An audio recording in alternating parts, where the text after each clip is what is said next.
Hi, welcome to our channel where we share the most intriguing stories.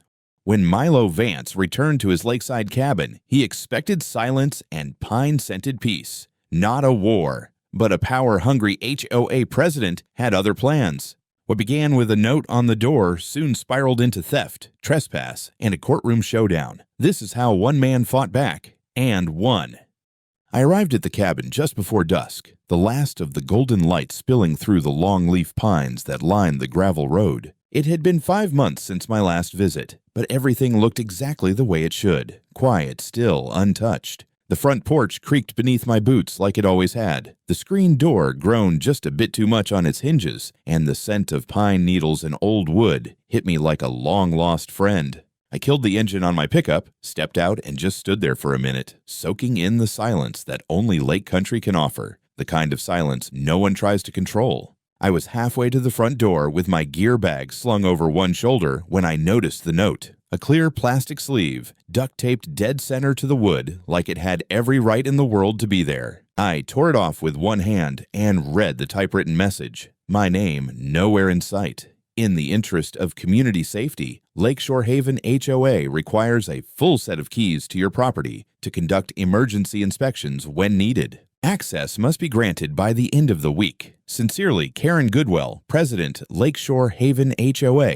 I blinked once, then twice. I didn't laugh because I wasn't in the mood to humor delusion. Instead, I walked inside, dropped the note onto the kindling in the stone fireplace, and lit the match with the same ease I once used to drop a gavel. The flame caught instantly. HOA demanding keys to my cabin. My cabin. I didn't belong to Lakeshore Haven. Never had. Never would. My grandfather had bought this land before the term Homeowners Association ever infected this state, and the deed hadn't changed hands outside my family since 1957. I knew the law. I'd written rulings on less absurd disputes than this. Still, I wasn't foolish enough to dismiss it outright. I took a photo of the note with my phone before burning it, time-stamped and GPS tagged.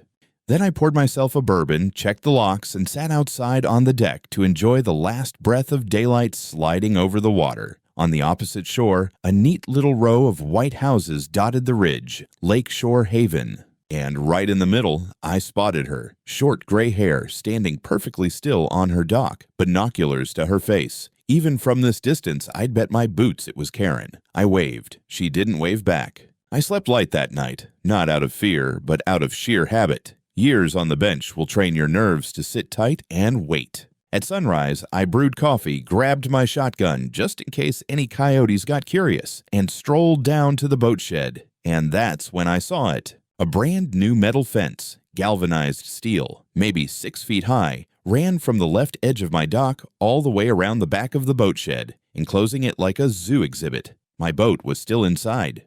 The dock, however, now had a padlocked gate bolted directly to its footbridge. Dead center on the gate hung a freshly laminated sign in HOA blue, HOA Oversight Zone, closed pending membership verification. I didn't move. I just stood there, coffee going cold in my hand, the steam slowly giving up the ghost as my mind worked through the sheer stupidity of what I was seeing. They had fenced in part of my land. They had sealed off access to my dock. They had even dared to include my boat shed, built by my grandfather's hands and maintained by mine. Karen had moved from idle threats to action, and I wasn't going to let that stand. I called the sheriff's department that same morning, calm and professional, just like I used to expect from folks standing in my courtroom. Dispatch told me a unit would swing by when available, which in rural North Carolina usually means after breakfast, maybe after lunch. So I walked back up to the cabin, pulled out my old property survey folder, and laid everything out on the right table. The deed, the plat maps, the certified survey from 20 years ago, all of it made it crystal clear. The land from the tree line to the lake bed was mine. No easement, no HOA overlay, no shared rights. Mine. 2 hours later, a dusty cruiser pulled up. Deputy Carter stepped out, a guy I recognized from town, late 30s, wide-eyed like he hadn't seen enough yet to be jaded. I greeted him on the porch and led him down to the dock. "You see this?" I pointed to the gleaming metal fence like I was presenting evidence in court. "That's on my land. That boat shed, built by my grandfather. This dock? I have county permits going back to the Reagan administration. And this," I tapped the HOA sign with the back of my hand, isn't just trespassing, it's damn near attempted theft." Carter scratched his chin and adjusted his belt like the badge might slip off. "Mr. Vance, I hear you, but if they say they have reason to believe this is community land, they're wrong. And I can prove it." I brought him back inside and showed him the papers. He skimmed them with the same enthusiasm I used to see from junior attorneys on their third espresso, interested but mostly overwhelmed. "This all looks proper," he mumbled. "But see, this might be more of a civil matter." "Let me clarify something," I said, sharper now. "They came on to private property, installed fencing, and locked me out of a structure I own. That's not a dispute. That's criminal trespass." He looked genuinely torn. "I'll write up a report, but I can't force them to remove the fence without a court order." Of course he couldn't. He didn't want to touch the HOA. I watched him leave, tires spitting gravel, and then sat on the porch, steaming. By late afternoon, I'd had enough. I took my bolt cutters from the shed behind the cabin and marched down to the fence like a man going to church. 2 snips and the padlock clattered to the ground. I kicked the gate open, inspected the boat, still intact, thankfully, and dragged the fence panels away from the dock entrance, stacking them neatly off to the side. I may be angry, but I'm not a barbarian. I spent the next few hours boating out onto the lake, casting a line just to calm my nerves. The wind was steady, the water was glass, and for a little while it felt like peace again. But that evening, when I tied off the boat and stepped back onto the dock, something caught my eye across the water. Karen was standing on her pier again, but this time she had binoculars in one hand and a phone in the other. She saw me watching. She smiled. I had a bad feeling crawling up my spine like a tick I couldn't shake. The next morning, the boat was gone. The dock rope was still tied. That was the first thing I noticed when I stepped outside and saw the boat was gone. The mooring line hung limp over the edge of the dock, swaying just above the surface like a severed limb. I stood there for a moment, staring at the empty water like it might apologize. It didn't. I followed the rope, confirmed it had been cut, clean through, probably with bolt cutters or a serrated knife. The knot was still in place, the fray fresh. Someone had come onto my dock during the night and taken my boat. I didn't panic. I'd been a judge long enough to know how panic poisons evidence. I went inside, grabbed the camera I use for documenting wildlife violations, and took a dozen photos of the rope, the dock, and the drag marks near the boat shed. Then I went to my laptop and opened the live feed from the 2 trail cameras I'd hidden in the trees near the shoreline a few weeks ago. One of them caught something, a dark silhouette pushing the boat away in the early morning hours just before dawn. The face wasn't visible, but I could make out a logo on the hoodie, Lakeshore Haven Maintenance. So it wasn't just theft. It was HOA-sanctioned theft. I knew better than to call the sheriff again. Instead, I drove straight into town and walked into the Department of Natural and Cultural Resources, Division of Marine Fisheries. I asked for the registration division and gave them my vessel number, photos of the boat, and a copy of the title, which I had in a waterproof binder in the back of my truck. The clerk, an older woman with efficient eyes, looked up and said, "If it's been moved or re-registered, we'll know by tomorrow." I didn't stop there. I sent a formal complaint to the United States Coast Guard because if a vessel was taken across state-controlled waters without the owner's consent, that could qualify as unauthorized possession of a documented vessel, a federal issue. By early evening, I'd driven back to the lake and pulled out my drone. It only took 10 minutes of scanning before I found it. My boat, tied up at the main HOA pier across the bay, just beside their clubhouse. I zoomed in and took high-res stills, time-stamped. It hadn't been touched, at least not visibly. No signs of damage, but it had definitely been moved without my permission. I drove back around the lake, parked at the HOA's public lot like any neighbor would, and walked straight up to the dock. Karen was there already, flanked by 2 HOA board members I didn't recognize. She was wearing tennis whites like she was headed to a country club, arms folded and face smug as hell. "I see you found your boat," she said, as if I were a child retrieving a lost toy. "It was drifting. We pulled it in for safekeeping." "It wasn't drifting," I replied evenly. "It was moored to my dock, behind my shed, on my property." She smiled tightly. "You had no visible registration tags. That constitutes an unmarked vessel and we couldn't determine ownership. Our lake safety team followed protocol. I have documentation, a title, and multiple photos showing exactly where it was before it was stolen. And I'll be including this conversation in my report to the Coast Guard and the County Sheriff's Office. I hope you're ready to explain that protocol under oath." The 2 men beside her shifted nervously, One of them whispered something to Karen. Her smile didn't waver. "You're welcome to retrieve your boat at any time, but let's not escalate things, Mr. Vance. This community values peace. I'm not part of your community." She blinked. "And I value law.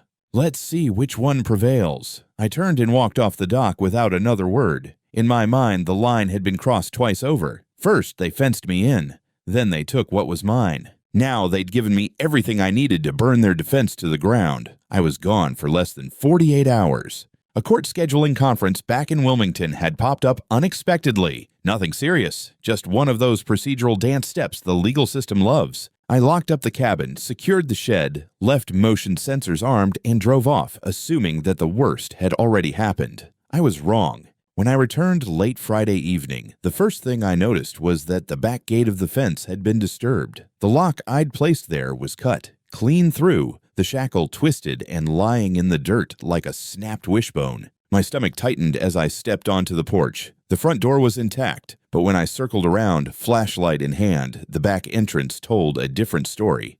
The deadbolt was gone, replaced with a bright shiny hasp and a cheap padlock, not mine. I stood still, absorbing it. Then I walked back to the truck, pulled out the bolt cutters I now kept in the toolbox, and sliced the lock off in one clean motion. The door creaked open into a nightmare. The inside of the cabin looked like it had been tossed by someone looking for a reason to judge me. Every cabinet was open, closets gaped. My hunting gear had been laid out on the dining table like some twisted exhibit. The rugs were turned, dresser drawers dumped, my cot mattress flipped. Nothing was missing, no valuables, no damage. But everything was out of place. And on the center of the kitchen counter sat another letter. Routine HOA inspection conducted due to reports of hazardous materials and potential wildlife concerns. Entry authorized by Neighborhood Environmental Oversight Committee. Lakeshore Haven HOA. There was a second page attached. Photos of my cabin, my bedroom, my private documents. One shot showed my mounted deer head, but the caption read, "Possible unsanitary animal remains inside dwelling."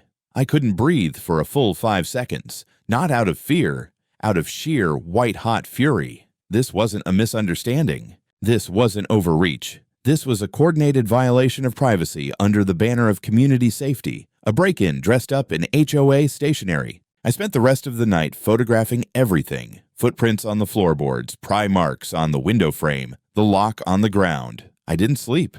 Instead, I opened a secure line to the cloud and set up a new security system, one that didn't rely on Wi-Fi or power. I installed 4 trail cameras, buried their housings into the trees and eaves, each one with motion-activated night vision and battery backups. But the real touch? I repurposed a backup hunting cam I'd only used twice before. It looked like a birdhouse. I mounted it in the rafters of the porch, facing the path that led from the Lakeshore Haven side of the lake. No one would see it. I was done reacting. Now I was hunting. That night, I sat in the dark with a thermos of coffee, shotgun across my lap, and all the lights off. Just waiting, watching, listening to the crickets, the soft lap of water against my dock, the wind in the trees. Nothing came, but I knew better. They'd be back. 3 nights later, they came back. It was a little past 2 in the morning. I'd been asleep in the cabin, cot pulled into the living room where I could hear the crunch of gravel if anyone stepped wrong.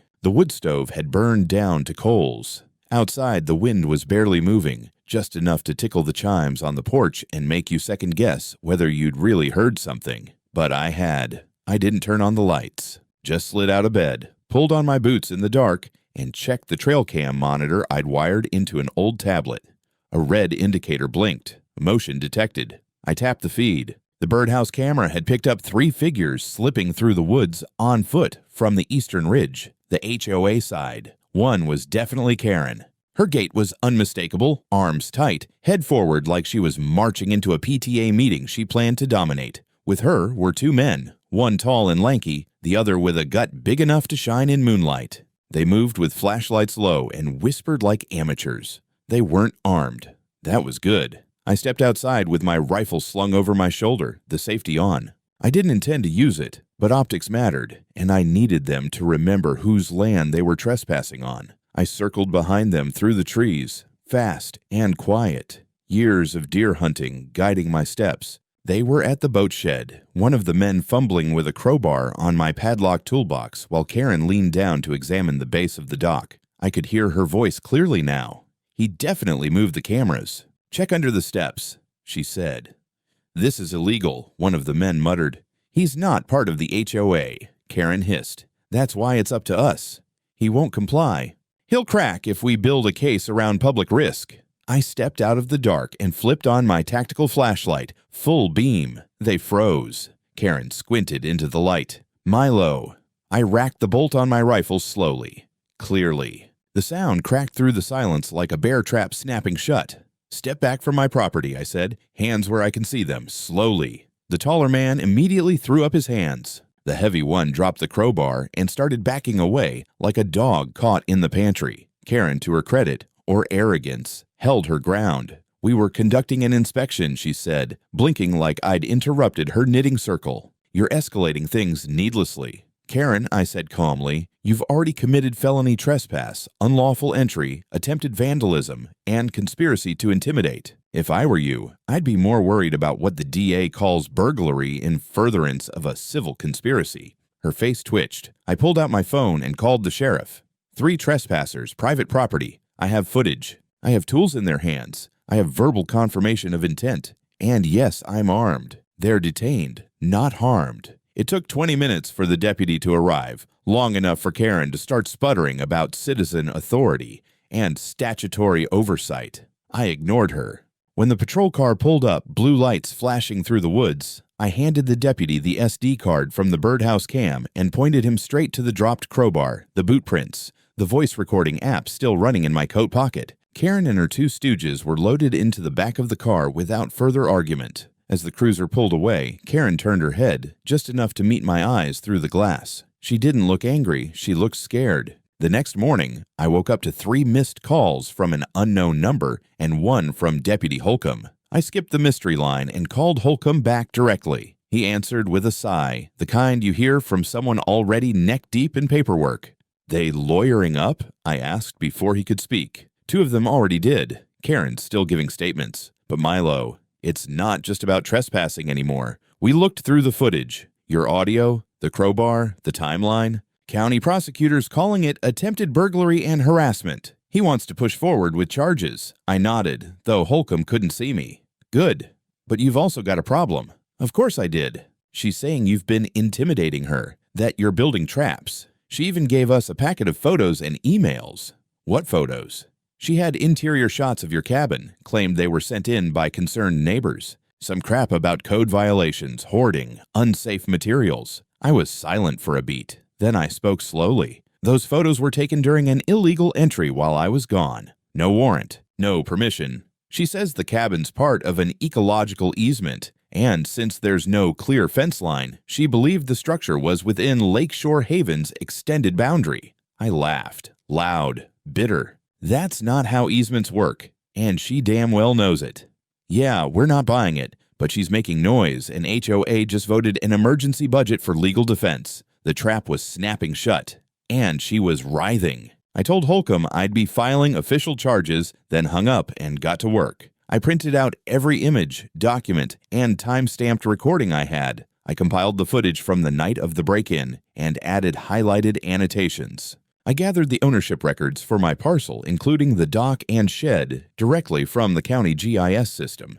Then I uploaded it all to a secure cloud drive and sent it to a contact I had in the district attorney's office, my old court clerk, Jenna, who now handled intake for misdemeanor and civil crossover filings. While I waited, I also filed a civil restraining order against Karen and the 2 men, citing credible threat, prior incidents, and documentation of repeated property violations. That filing alone triggered a temporary injunction preventing them from stepping foot within 200 yards of my land pending hearing. But that wasn't the big move. The big move came 2 days later when Jenna called back. "Milo," she said, voice low, "we're filing, all of it. Attempted burglary, trespassing with criminal intent, harassment, property interference, the works. Karen, she's being charged separately. But yes, her name's on everything."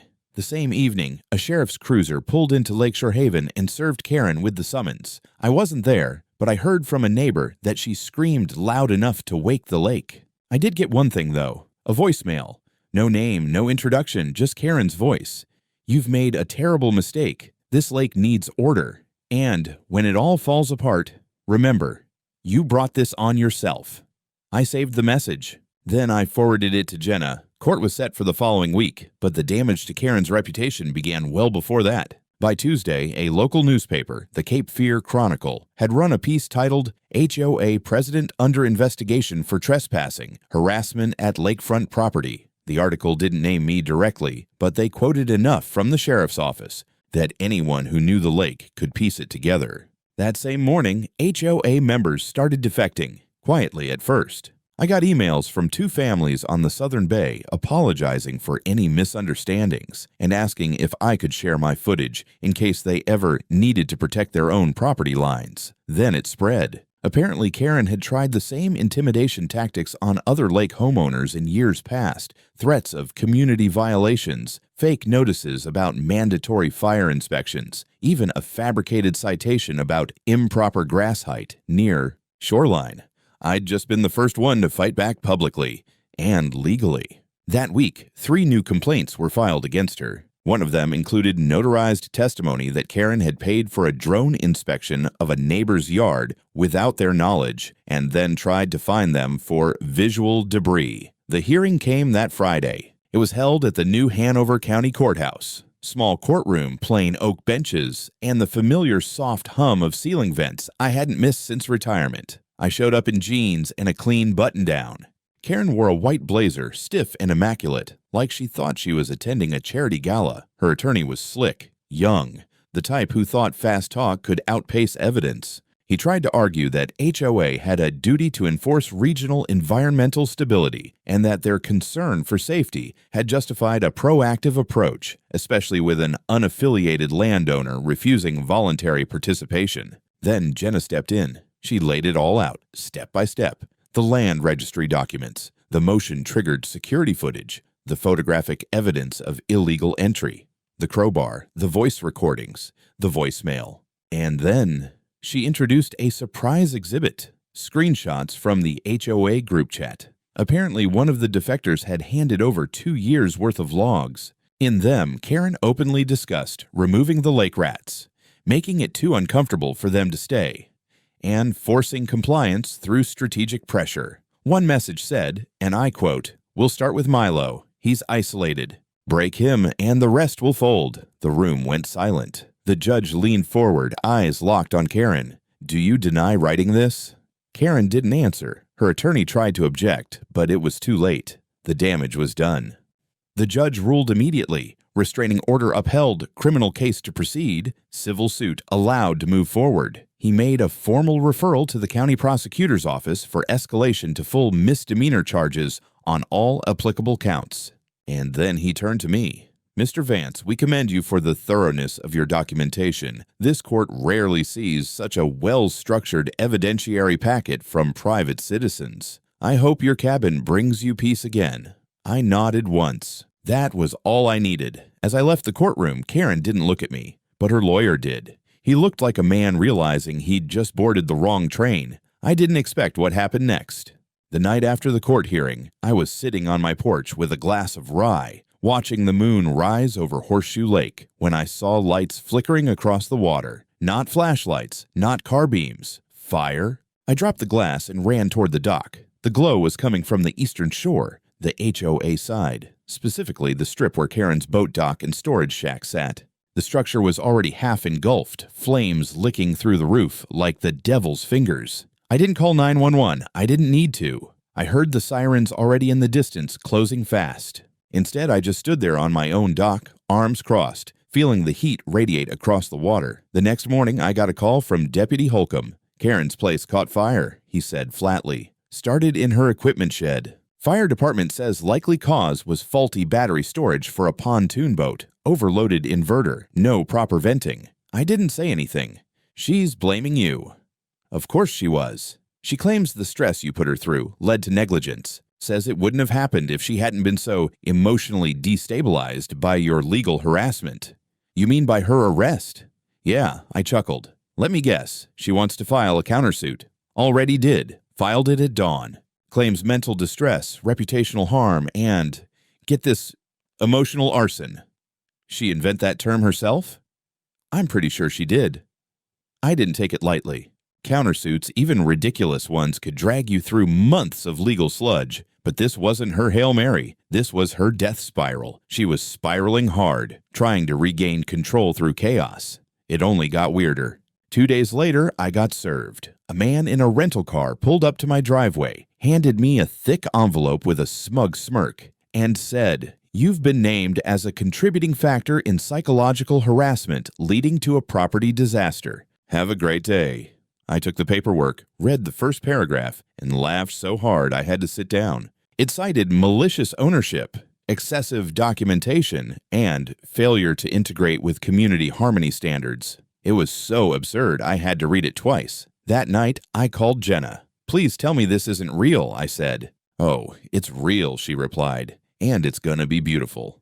We prepped the countersuit response with a single goal: turn the entire thing against HOA as a collective entity. The logs from their group chat made it clear this wasn't just Karen acting alone, it was systemic. We added claims, coordinated harassment, unauthorized governance attempts, false representation of authority, and property interference across jurisdictional boundaries. Jenna filed our countersuit the next morning, and with it, a motion for class certification inviting any other lakefront owner who'd been harassed by the HOA to join. By the end of the week, 8 families signed on. HOA's legal team blinked first. They sent a settlement offer: drop everything, pay me $25,000. HOA admits partial overreach, and Karen resigns. I didn't respond. Jenna did. Her message was short: try again, triple the damages, full written apology, and Karen leaves the lake permanently. It was surreal, watching an entire HOA collapse under the weight of its own arrogance. Karen had vanished from the public eye after the fire. Her white SUV was no longer parked at the HOA office. Her weekly community updates ceased, and rumor had it she was staying with a sister somewhere inland. Meanwhile, things moved fast. Our class action case gained momentum. By midweek, the number of co-plaintiffs grew to 12. One man, a former Coast Guard mechanic, came forward with a story about Karen trying to fine him for storing industrial-grade fluids in his garage. The fluid turned out to be windshield washer. Another couple shared texts from a board member, also now under investigation, pressuring them to donate to a lake beautification fund that, according to our financial expert, never actually existed in the books. Jenna and I had spent hours going through logs, statements, old HOA newsletters, and property complaints. What emerged was a pattern. Karen had been operating a shadow governance campaign, pretending to have authority she never possessed, backed by falsified rules, vague references to common law, and a whole lot of intimidation. We filed a new motion with the court, petition to dissolve HOA Lakeshore Haven's charter on grounds of misconduct, abuse of regulatory power, financial misrepresentation, and systematic harassment. It made waves. The story hit local TV. A reporter from Channel 12 asked me for an interview, which I declined, but the article still ran under the headline, "Lakeshore HOA faces legal meltdown after dozens file claims of abuse and coercion. They even dug up a 2009 complaint filed against Karen in her previous HOA. Apparently, she'd pulled a similar stunt on a cul-de-sac in Riley, trying to rezone 2 backyards as community greenbelt space. She'd gotten away with it then. Not this time. The court date for the class action hearing arrived. Karen didn't show. Her attorney did, but barely. He looked tired, flustered, and immediately asked for a continuance. The judge denied it. Too much time had already been wasted. Jenna laid out our full case, citing 18 instances of property interference, 6 cases of forged HOA notices, and dozens of misrepresented safety inspections with no legal authority. We had receipts, dates, witnesses, footage, voice messages. Karen's attorney tried to argue that she had acted under the impression of community duty, but the judge shut it down. Ms. Goodwell has impersonated regulatory authority, violated private boundaries, and subjected homeowners to unlawful coercion, he stated firmly. The court finds this HOA to be operating outside the bounds of its original charter. Then he dropped the hammer. Effective immediately, Lakeshore Haven Homeowners Association is suspended from legal operation pending full dissolution review. A murmur spread through the courtroom. I sat still. Then the judge added, "Civil penalties and damages are under review. Expect sentencing within 10 days." The HOA board slumped like dominoes. One of them walked out mid-hearing. Another started sobbing. Karen's entire empire was crumbling, brick by brick, paper by paper. I didn't smile, but I did exhale. The final hearing was scheduled for a Thursday morning. Bright skies, no wind, the kind of day that made the lake shimmer like polished glass. I parked my truck early, walked up the courthouse steps with a calm I hadn't felt in weeks, maybe months. Karen was there this time. She sat stiffly at the defense table, dressed in gray instead of her usual white, flanked by a different attorney. Her expression was unreadable. Her mouth was tight, her eyes blank. I didn't care. Whatever mask she wanted to wear now wasn't going to change the weight of the evidence stacked against her. The judge didn't waste time. "Final judgment," he began, "on the matter of Vance et al. Versus HOA Lakeshore Haven and Karen Goodwell, former acting president." He read for 12 minutes straight. Every count, every violation, every statute referenced, every documented instance of false authority, forged notices, coercive communication, and criminal trespassing. He described the group chat logs as a blueprint for malicious governance. Then came the numbers. Restitution of $76,000 to be paid to myself and the co-plaintiffs, divided based on individual damages. Personal fine of $10,000 for Karen Goodwell, with an attached 6-month suspended sentence contingent on 0 further infractions for the next 5 years. But the real hammer was this. The HOA Charter of Lakeshore Haven is hereby dissolved. The entity shall cease all operations effective immediately. All assets shall be frozen pending further audit by the county. That was it. The courtroom was silent for a long beat. Then chairs scraped, people exhaled. Someone, maybe the older man from across the cove, whispered, "Damn right." Karen never looked at me as I walked out. Later that week, I went back to my cabin. For the first time in months, it felt like mine again. I took my boat out at dawn, cut through the mist, let the motor idle down near the middle of the lake. Peace, at last. Before heading back to the dock, I did something small but permanent. I installed a cast iron marker right where the new concrete footpath met my dock. It read, "Private property. You are not welcome here unless invited. The law was here first." I didn't expect visitors, but I expected the message would outlast me. As for Karen, I later heard she sold her house within the month, packed up and vanished. Some say she moved west. Others claim she tried starting a water stewardship society near Asheville. I don't know. I don't care. The lake is quiet now. And that's exactly how I like it.